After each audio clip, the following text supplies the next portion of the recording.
যিবিলাক দল সংগঠন তেওঁলোকৰ আমি আলোচনা কৰিছোঁ আৰু গোটেইখিনি সমস্যাবিলাক সমাধান কৰাৰ স্বাৰ্থত আমি প্ৰায় 3 ঘণ্টা সময় লৈছিলে আৰু সেই 3 ঘণ্টাৰ ওপৰত আমি গোটেইখিনি সিদ্ধান্ত লৈছোঁ যে অহা জানুৱাৰী মাহত 5 তাৰিখে গুৱাহাটী হাইকোৰ্ট খোলাৰ লগে লগে যে কাৰ্বি আংলং অটোনমাছ কাউন্সিলৰ পৰা এফিডেভিট এটা দিব যে PGR VGRৰ লেণ্ডটো ইভেকশ্যন কৰিব লাগে বুলি। সেইটো নম্বৰ 1। নম্বৰ 2 তেখেতসকলৰো দিব, আমাৰ ফালৰ পৰা দিব তেখেতসকলক যে তাৰপিছত 339 তেওঁলোকৰ হাইকোৰ্ট গৈ ৰিট পিটিশ্যন দিছে। তেওঁলোকৰ প্ৰিন্সিপাল ছেক্ৰেটাৰী ওপৰত যিটো নেকি নটিফিকেশ্যন সেইটো চেলেঞ্জ কৰাৰ কাৰণে তেওঁলোকৰ ষ্টে অৰ্ডাৰ লৈ নিছে। তেওঁলোকৰ সেই প্ৰিন্সিপাল ছেক্ৰেটাৰী যিটো অৰ্ডাৰ দিয়াটো তেওঁলোক ছাছপেণ্ড কৰা হৈছে।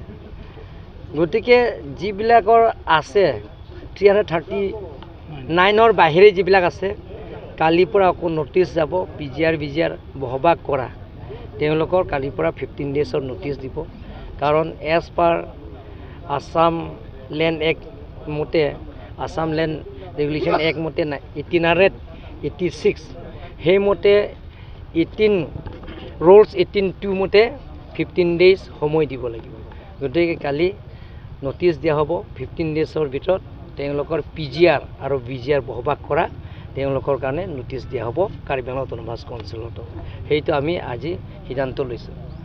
লগতে আমি আজি সিদ্ধান্ত লৈছোঁ যিবিলাকৰ চৰকাৰী মাটি বহবাস কৰা বহুত দিনৰ পৰা তেওঁলোকে বহবাস কৰি আছে, ইলিগেল ইনক্ৰচাৰ হৈছে তেওঁলোকৰ কাৰণে কাৰ্বি আংলং অটোনমাছ কাউন্সিলৰ পৰা আজি সিদ্ধান্ত লোৱা হৈছে আৰু তেওঁলোকৰ লগত একেলগে আলাপ আলোচনা কৰি আজি সিদ্ধান্ত লোৱা হৈছে কালিৰ পৰা 15 ডেজত কালিৰ পৰা 15 ডেজৰ ভিতৰত তেওঁলোকৰ ইয়াৰ পৰা যাব লাগে, নহ'লে 15 ডেজৰ পিছত উচ্ছেদ অভিযান কৰা হ'ব, ইভেকশ্যন কৰা হ'ব। সেইটো আজি সিদ্ধান্ত লৈছে।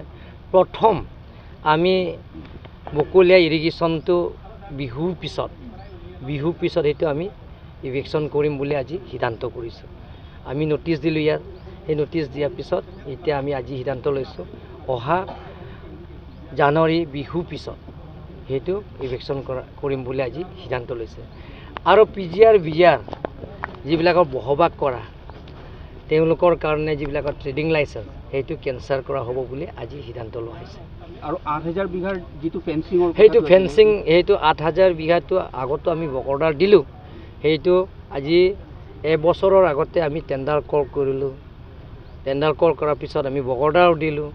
যিবিলাক প্ৰথম PGR VGRৰ আন্দোলন কৰিছে সেই আন্দোলনকাৰীসকলৰ নামে দিয়া হৈছে, তেওঁলোকে আমিয়ে কৰিম সেই কামটো বুলি কৈছে।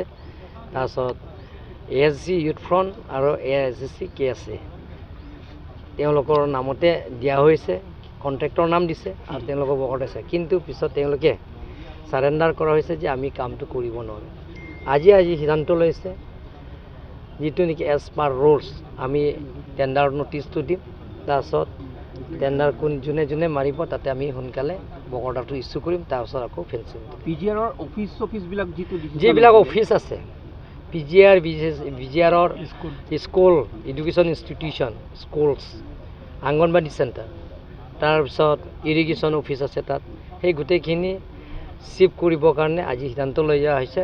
আৰু খিৰণি ফিলাংপি আমাৰ ছইল কনজাৰ্ভেশ্যন অফিচ আছে, মাটি আছে আৰু লগতে খিৰণি সিপাৰত আমাৰ গাৰ্লছ হাইস্কুলৰ এটা মাটি আছে, তাতে খালী মাটি আছে। সেই মাটিটোতে আমি স্কুলছ অংগনবাদী চেণ্টাৰ আৰু ইৰিগেশ্যন অফিচ সেইখিনি শিফ্ট কৰিবৰ কাৰণে আজি সিদ্ধান্ত লৈছে।